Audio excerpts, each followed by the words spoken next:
রান্নার শেষে 2 টেবিল চামচ ঘি আর কিছু ড্রাই ফ্রুটস অ্যাড করে নেড়েচেড়ে নামিয়ে নিলেই হয়ে যাবে মজাদার চালের ক্ষীর। এটা খেতে ভীষণই টেস্টি। সুপ্রিয় দর্শক, দূরের এবং কাছের, দেশ এবং বিদেশের যে যেখান থেকে আমার এই ভিডিওটা দেখছেন সবাইকে আসসালামু আলাইকুম। আশা করি সবাই ভালো আছেন। আজ আমি আপনাদেরকে রান্না করে দেখাবো খেজুর গুড় দিয়ে চালের পায়েস। এটা ফ্রিজে রেখে ঠান্ডা করে খেতে ভীষণই টেস্টি। তো এর জন্য চুলায় আগে থেকে একটা পাত্র বসিয়ে রেখেছি। এর মধ্যে দিয়ে দিয়েছি 1.5 লিটার প্যাকেট দুধ। আপনারা চাইলে গুঁড়ো দুধ কিংবা গরুর দুধ দিয়েও কিন্তু এটা রান্না করতে পারেন। আর এখানে হাফ পট আতপ চাল পানিতে ধুয়ে ভিজিয়ে রেখেছি, সাইডে রেখে দিচ্ছি। আর দুধের মধ্যে দিয়ে দিচ্ছি সুন্দর একটা ফ্লেভারের জন্য একটা তেজপাতা আর 6টা ছোট এলাচ আর সামান্য একটু লবণ দিয়ে ভালো করে নেড়ে ছেড়ে দুধের বলক উঠে আসা পর্যন্ত রান্না করে নিয়েছি।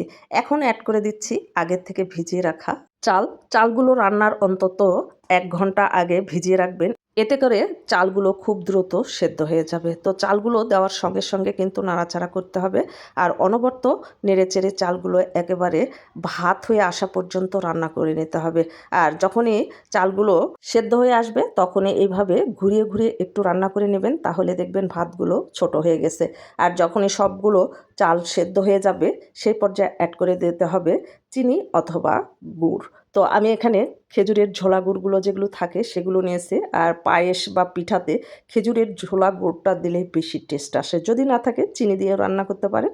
তো এখন আমি দেখেন চুলার জালটাকে কিন্তু আমি কমিয়ে দিয়েছি আর অনবরত এইভাবে নেড়ে চেড়ে মিশিয়ে নিয়েছি। আর গুড়ের পরিমাণটা আপনাদের টেস্ট অনুযায়ী দিবেন। আমার কিন্তু রান্নাটা কমপ্লিট হয়ে গেছে। এখন আমি দিয়ে দিয়েছি 2 টেবিল চামচ ঘি আর কিছু দিচ্ছি ড্রাই ফ্রুটস, কিশমিশ আর কাঠবাদাম কুচি। আপনারা চাইলে পেস্তা বাদাম, কাজু বাদামও দিতে পারেন, চীনা বাদামও দিতে পারেন। আপনাদের পছন্দ মতো ড্রাই ফ্রুটসগুলো অ্যাড করে নেবেন। আর চুলার জালটা কিন্তু একেবারে আমি লোতে রেখেছি আর নেড়ে চেড়ে ভালো করে মিশিয়ে নিলেই হয়ে যাবে আমার মজাদার চালের ক্ষীর বা পায়েস। তো আমি এখন চুলা থেকে নামিয়ে একটু ঠান্ডা করে তারপর সার্ভ করছি। যখন আপনারা রান্না করবেন তখন এই ক্ষীরের পায়েসটা আর একটু পাতলা রেখে চুলার জালটা অফ করে দিতে। আর আমারগুলো দেখেন আমি কিন্তু বেশ পাতলা রেখেছি, তারপরেও কিন্তু ঘন হয়ে গেছে।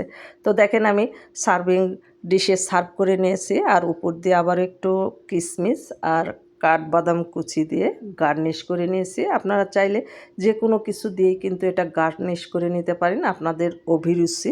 এটা ফ্রিজে রেখে ঠান্ডা করে তারপর সার্ভ করবেন। এটা খেতে কী যে মজার আর টেস্টি। একদিন হলেও আপনারা এইভাবে বাসায় ট্রাই করবেন আর ট্রাই করে কমেন্টে জানাতে একদমই ভুলবেন না। এই রকম সহজ আর মজার মজার নিত্য নতুন রেসিপিগুলো পেতে আমার চ্যানেল সাবস্ক্রাইব করে পাশে থাকা বেল আইকনটা ক্লিক করে রাখবেন, যেন নতুন কোনো ভিডিও ছাড়ার সঙ্গে সঙ্গে নোটিফিকেশান সবার আগে আপনার কাছে পৌঁছে যায়। আর যারা ফেসবুক থেকে দেখবেন প্লিজ ফেসবুক পেজটাকে ফলো দিবেন, লাইক কমেন্ট শেয়ার করে আমার পাশে থাকবেন। ভালো থাকবেন সবাই, দেখা হবে পরবর্তী ভিডিওতে। আল্লাহ হাফেজ।